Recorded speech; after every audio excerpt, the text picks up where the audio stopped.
Our next speaker is here in person. The topic is the Smart Maritime Autonomous Vessel, and it's presented by Chua, who is a senior engineer at ST Engineering. Over to you. Okay. Hi, good morning. My name is Teun. I'm from the marine arm of ST Engineering. I'm glad to be here today to share with everyone the journey which we undertook to develop the Smart Maritime Autonomous Vessel, or SMAV. The SMAV is a commercial tugboat which we have retrofitted with full autonomous capabilities through working with a handful of industry partners. So first I will go through the key stakeholders whom we have worked with throughout this retrofit, which took about 2 years. Then I'll show you an architectural overview of the SMAV and its autonomy components.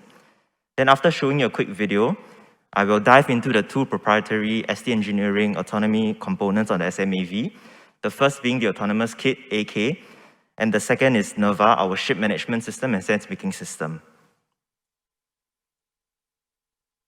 So this slide shows the key contributors to the SMAV. First, SMAV was supported by the MPA's Maritime Innovation and Technology Fund. We worked hand in hand with MPA to develop the autonomous vessel concept of operations and to develop test and trial requirements. The marine arm as well as the digital systems arm of ST Engineering developed the in-house solution to meet the autonomy requirements of SMAV. We also collaborated with Posh, a local ship owner who provided the tug for retrofit and for demonstration. We worked with ABS to develop a goal-setting framework from which we derived the functional requirements. The SMAV also obtained an approval in principle for the autonomous navigation technology. And last on the list, we have worked with M1 to establish connectivity requirements in Singapore port waters and to establish the ship-shore communications which are required for autonomous ship operations. So this is a snapshot of the system architecture on board the SMAV. The sensory inputs are provided by GNSS, AIS, camera, radar, and these are piped to the autonomous kit, following which the autonomous kit will perform computations and send the commands to a central ship management system, which then interfaces with the propulsion train and the auxiliary systems. The ship management system also has embedded sense-making capabilities, and this offers predictive maintenance insights to the operators. So before diving in further, I'll now play a short video which gives a good overview of the SMAV's capabilities and what we set out to achieve.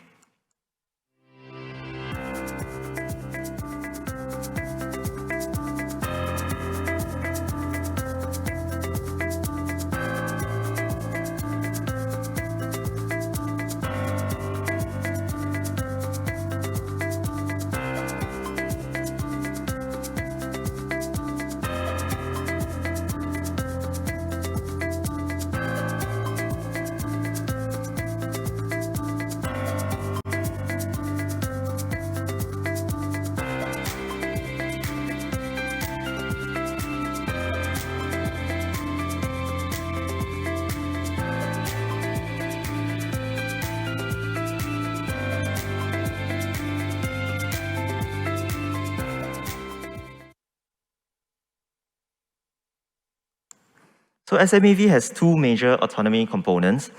The first, which we have saw in the video earlier, was navigation autonomy, which allows the vessel to maneuver in the water with collision detection and collision avoidance capabilities.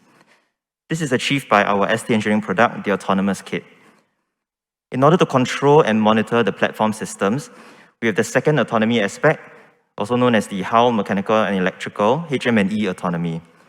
This provides the central control and monitoring of the platform machineries on board, such as the main engine, the thrusters, and the diesel generator. And this is performed by our ST Engineering product, the NERVA ship management system and sense-making system. The navigation autonomy has a few components: guidance navigation control, which enables the controlling and maneuvering of the vessel according to the waypoints that are set by the operator. For collision avoidance, the software and algorithm is developed based on Corex, which I'll share more on later. We use 4.5G wireless mobile broadband to pipe information between the vessel and the shore station. The perception system, which consists of the installed sensors, is essential for CDCA. Sensor information is fused to provide the geolocation, velocity, and the size estimate of the surface obstacles, and the GNSS is used to generate the own ship position and velocity. Finally, the system is remotely monitored and the waypoints are plotted from a shore operator control station, which is situated at the Maritime Innovation Lab. All systems on board and on shore are controlled through a bespoke human-machine interface which are developed by ST Engineering. So aside from the typical manual modes of operations, SMAV is able to operate under remote control from the OCS, the shore station, as well as autonomous mode, which implies that it's navigating without any man in the loop. 3 correct scenarios had to be validated in order to confirm that the navigation autonomy system is capable as intended. The first being an overtaking scenario, the second a head-on approach scenario, and the third is a crossing scenario. At the top right, you can see the HMI of the autonomous kit in action. We shall see more of this again later. The HMI is available both on board the SMAV and at the shore control station for monitoring purposes. The intervention by the operator would not be required if it's operating in the full autonomous mode. The NERVA Ship Management System and Sense Picking System, also known as SMAV, is an integrated computer-based system, and it comprises 2 key thrusts. First, NERVA is a ship management solution that is used to control and monitor key platform systems.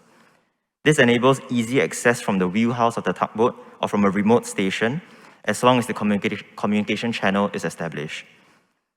Secondly, NERVA also provides the sense-making capabilities, which adds intelligence to ship operations and maintenance regimes. So various algorithmic models are developed using data analytics methods and are served to optimize the maintenance of the key equipment on board.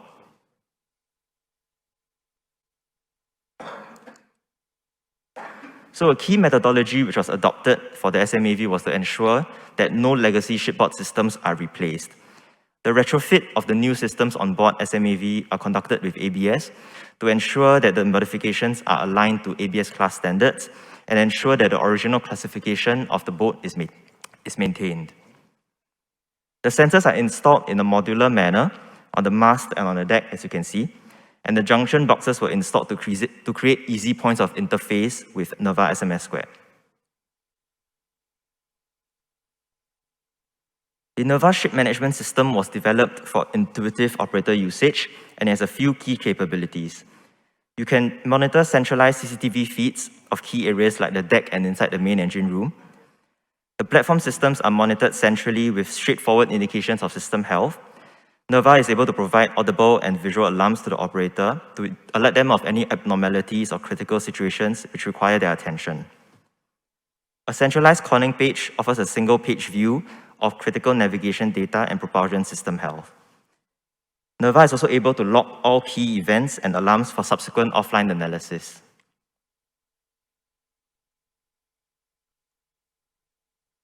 Aside from remote management of the platform systems, the second capability offered by NERVA is a sense-making system, which is implemented as an extension. This sense-making system supports the operator in adopting a condition-based maintenance regime by using algorithmic methods to forecast the failures with a selected critical equipment. These predictive diagnostics algorithms are developed and trained using machine learning techniques, as well as marine technology domain expertise. In order to present the results of these diagnostic algorithms, the sense-making system also serves as a decision support system, prompting the operator to the results and recommended actions via visual and audible means. Where possible, the equipment manufacturer's recommended actions are used as the follow-up recommendations for the crew to act on. On the right, you can see that in the case of SMAV, the real-time data is obtained from the 2 main engines and the 2 diesel generators to be processed by the sense-making system. The eventual end goal of offering this predictive diagnostics and condition-based maintenance as well as decision support is to provide a means for vessel operators and fleet managers to reduce the vessel's overall lifecycle cost while maintaining maximum availability. The end-to-end design and development process performed by ST Engineering was a key enabler to the capabilities of the SMAV. We adopt the robust engineering processes, not unlike our typical shipbuilding projects. Separate software components were developed, simulated, and stress tested, and then brought together during the shore-based integration testing. Site measurements were also performed to establish the feasibility of the test site by working with MPA and with M1. This picture was taken at the Shore Operator Control Station at the Maritime Innovation Lab when it was in operation. You can see the previous screens which I shown, but in this case, they are live and in action. A single operator would have full situational awareness of the operations on board the SMAV. So despite COVID, the sea trials eventually took place in 2020. So test runs were first conducted for platform tuning, then trials conducted for capability validation. So we're proud of this successful result, as you can see in the video. In remote control mode, it will be able to achieve the demanded speed and heading, but in the autonomous mode, which is the key, a cooperative target boat was used to simulate potential collision situations. And when CDCA was activated, the cooperative target was registered as an AIS target, and the SMAV proceeded to successfully avoid the target, as you can see.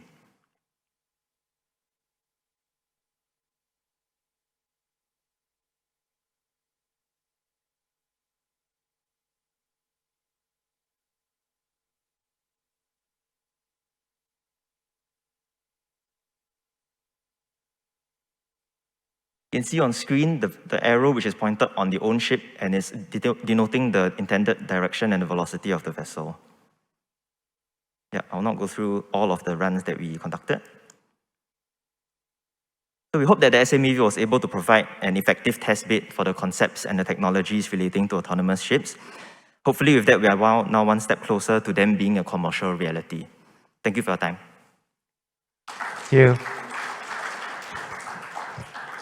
Okay, we have a few minutes for questions. Sure, there must be some questions. Very impressive bit of technology that's been put together there. In your opinion, how long will it be before we see this type of system in commercial operation? Well, that's a very loaded question. So I think as for some of the other presenters earlier, I think a lot of the regulations and the mass and the recommendations from the mass scoping exercise, some of them have to be carried out first, maybe have a lot of workshops to have some international agreement on what are the concept of operations that are required. In the case of tugboats, whether or not they'll be used for pilotage, for actual tugging operations, a lot of these have to be established, and it's difficult to say a fixed timeline, but I think it would differ depending on the country and the use and the application that it's meant for. But we can see that just for open sea navigation is definitely not a challenge. The technology is there, and it will just be a matter of getting the industry to have buy-in and being able to adopt this on a more regular basis. Yeah. Okay. Any more questions? Yes, we have one over here.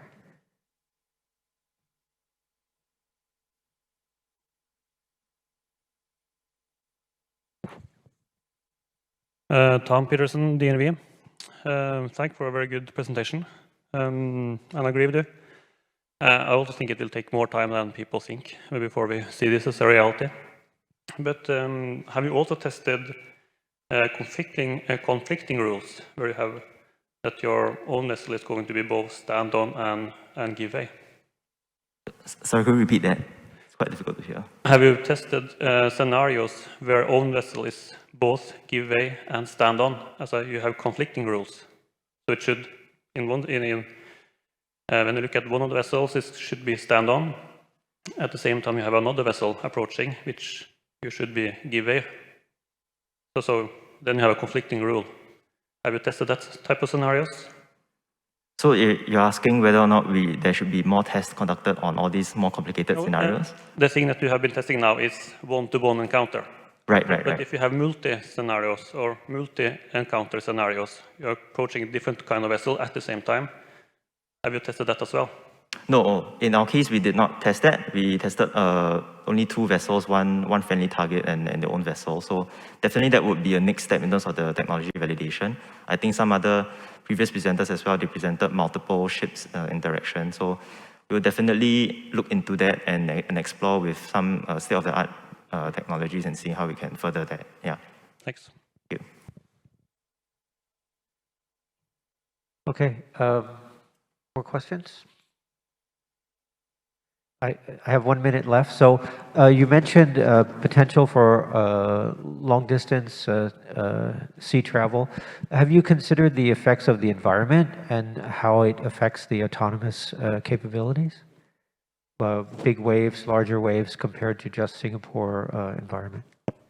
Yeah, so at S Engineering, we also are working on ocean-going large container ship and trying to make them autonomous as well. In our case, we also tested mostly in Singapore waters, but definitely separately, we are looking at higher sea states, larger vessels, perhaps in a different environment, like you mentioned. Yeah, so that's definitely one thing that we are exploring as well. Great, thank you. Okay, thanks again.